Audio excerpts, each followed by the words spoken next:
ශ්‍රී ලංකාවේ හරි මැද අහස උසට නැගුණු දෙවන්ත ගල් පර්වතයක් සීගිරිය. සමහරු නම් කියනවා මේක තමයි ලෝකේ 8 වෙනි පුදුමය කියලා. ඒත් ඇත්තටම සීගිරිය කියන්නේ නිකම් ගලක් විතරද? නැත්නම් ඊට වඩා ගොඩාක් ගැඹුරු කතාවක් මේක ඇතුලේ හැංගිලා තියෙනවද? බලන්න මේක හදන්න ඇත්තේ බයටද? එහෙම නැත්නම් සැප සම්පත් විඳින්න හදපු මාලිගාවක්ද? සමහර වෙලාවට මේ දෙකම නෙවෙයි හාත්පසින්ම වෙනස් දෙයක් වෙන්නත් පුළුවන්. ඉතින් මේ ප්‍රශ්න වලට උත්තර හොයන්න අපි දැන් සීගිරියේ අභිරහස් එකින් එක දිගහරින්න පටන් ගමු. හොඳයි අපේ ගමන පටන් ගමු. සිංහගල නගිමින් මේක හිතාගන්නවත් බැරි තරම් දැවැන්ත නිර්මාණයක්. අපි මුලින් මේකේ තියෙන අසිරිය තේරුම් ගන්න බලමු. හිතලා බලන්නකෝ. ක්‍රිස්තු වර්ෂ 5 වෙනි සියවසේ ඒ කියන්නේ අද ඉඳන් අවුරුදු 1500කටත් එහා කාලෙක මීටර් 180ක් උස යෝධ ග්‍රැනයිට් ගලක් උඩ සම්පූර්ණ නගරයක්ම හදනවා. මේක නිකම්ම වලකොටුවක් නෙවෙයි. නෑ. මේක මිනිස්සුන්ගේ දක්ෂකම කොයිතරම්ද කියලා ලෝකෙටම පෙන්නන යුනෙස්කෝ ලෝක උරුමයක් විදියට පිළිගත්ත තැන. දැන් අපි ගල මුදුනට නගින්න කලින් ඒකේ පාමුල හැංගිලා තියෙන තවත් පුදුමයක් දිහා බලමු. මේ තමයි පුරාණ ඉංජිනේරු ශිල්පයෙන් නිමවුණු ලෝකයේ පැරණිම භූදර්ශන උද්‍යාන වලින් එකක්. මිනිස්සුම හදපු ക്ഷേම භූමියක්. සීගිරියේ උද්‍යාන පද්ධතිය ඇත්තටම හරිම විශේෂයි. මොකද ඒකේ තියෙන විවිධත්වය නිසා. ඒක ප්‍රධාන කොටස් තුනකට බෙදෙනවා. එකක් තමයි පිළිවෙලට හදපු සමමිතික පොකුණු තියෙන ජල උද්‍යාන. ඊළඟට ස්වභාවික ගල් පර්වත එහෙම්ම තියාගෙන ඒ අතරින් පාරවල් හදලා තියෙන ගල් පර උද්‍යාන. අන්තිමට ගල පාමුලේ ඉඳන් උඩටම යන පේලි උද්‍යාන. මේ ඔක්කොම එකතු වුණාම ඇත්තටම අද්විතීය නිර්මාණයක් බිහි වෙනවා. ඉතින් කොහොමද මේ ජල උද්‍යාන වැඩ කළේ?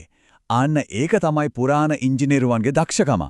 ඒගොල්ලෝ විශාල සීගිරි වැවේ වතුර පොළව යටින් හදපු සංකීර්ණ නල පද්ධතියකට යොමු කරනවා. ඊට පස්සේ ගුරුත්වාකර්ෂණ බලය විතරක් පාවිච්චි කරලා දියමල් ක්‍රියාත්මක කරවනවා. පුදුමම දේ තමයි අවුරුදු 1500කට පස්සෙත් මේ වයින් සමහරක් තාමත් වැඩ කරන එක. හොඳයි. දැන් අපි ගල දිගේ ටිකක් උඩට යමු. එතකොට අපිට හම්බ වෙනවා සීගිරියේ තියෙන තවත් හරිම විශේෂ දෙයක්. ඒ තමයි ලෝක ප්‍රසිද්ධ කැටපත් පවුර. ඒක හරියට ලෝකයේ පළවෙනි අදහස් දක්වන පුවරුව වගේ. අද අපිට පේන බිත්තියට වඩා ඒ කාලේ මේක ගොඩක් වෙනස්. කියන විදිහට දෙහි, බිත්තර සුදුමද සහ හොඳට ඔපදාපු මැටි මිශ්‍රණයකින් මේක කොච්චර සිනිඳු කරලා තිබුණද කියනවනම් රජතුමා මේ ළඟින් යනකොට එයාගේම රූපෙ බිත්තියෙන් පේනවලු. ඒ කියන්නේ නමටම ගැලපෙන කැටපතක් වගේ තමයි. ඒත් මේ බිත්තිය නිකම් උපදාපු බිත්තියක් විතරක් උනේ නෑ. කාලයත් එක්ක ඒක අතීතයේ මෙතනට ආපු මිනිස්සු තමන්ගේ හිතේ තියෙන දේවල් ලියන කැන්වසයක් බවට පත් වුණා. බලන්න මේ කවිය. විලක් දුටු හංසයන්සේ ඈ විසින් දෙන ලද පණිවිඩයට මම සවන් දුනිමි. මේ වගේ දේවල් කියවද්දි අවුරුදු 10 ගානකට කලින් මෙතන හිටපු මිනිස්සුන්ගේ හැඟීම් අපිට දැනෙනවාගේ. මේක කවයක් දෙකක් ගැන කතාවක් නෙමෙයි හොඳේ පුරාවිද්‍යාඥයෝ හොයාගෙන තියෙනවා 7 වෙනි සියවසේ ඉඳන් 13 වෙනි සියවස වෙනකම් කාලෙදි ලියපු මේ වගේ කුරුඩුගි 1800කටත් වඩා. ඒ කියන්නේ අවුරුදු 100 ගාණක් තිස්සේ මිනිස්සු මෙතනට ඇවිත් Tamante හිතුන දේ මේ බිත්තියේ ලියලා ගිහින්. හරිම පුදුමයි නේද? ඉතින් මේවා නිකම්ම කුරුටු ගී නෙවෙයි. වංශාධිපතියන් හාමුදුරුවරු විතරක් නෙවෙයි. සාමාන්‍ය මිනිස්සු තමන්ගේ අදහස් මෙතන ලියලා තියෙනවා. ඒ නිසා සමහරු කියනවා මේක තමයි ලෝකයේ පැරණිම සංචාරක විචාර පුවරුව කියලා. ඒක හරියට අතීත මිනිස්සුන්ගේ හදගැස්ම අපිට කෙලින්ම ඇහෙනම වගේ වැඩක්. හොඳයි කැටපත් පවුරේ ලැබුණු වචන වලින් අපි දැන් යොමු වෙමු සීගිරියේම තියෙන තවත් ලෝක ප්‍රසිද්ධ කලාවකට. ඒ තමයි සීගිරි බිතුසිතුවම්. ඒ වගේම ඒවට වෙච්ච කනගාටුදායක ඉරණම ගැනත් අපි කතා කරමු. හිතන්නකෝ එක කාලයක මීටර් 140ක් දිග ප්‍රදේශයක් පුරාම මේ චිත්‍ර ඇඳලා තිබිලා තියෙනවා. අද ඉතුරු වෙලා තියෙන්නේ පොඩි කොටසක් විතරයි. මේ ඉන්නේ දෙවගණන්ද නැත්නම් රජතුමාගේ බිසෝවරුද? ඒක ගැන තාමත් විවාද තියෙනවා.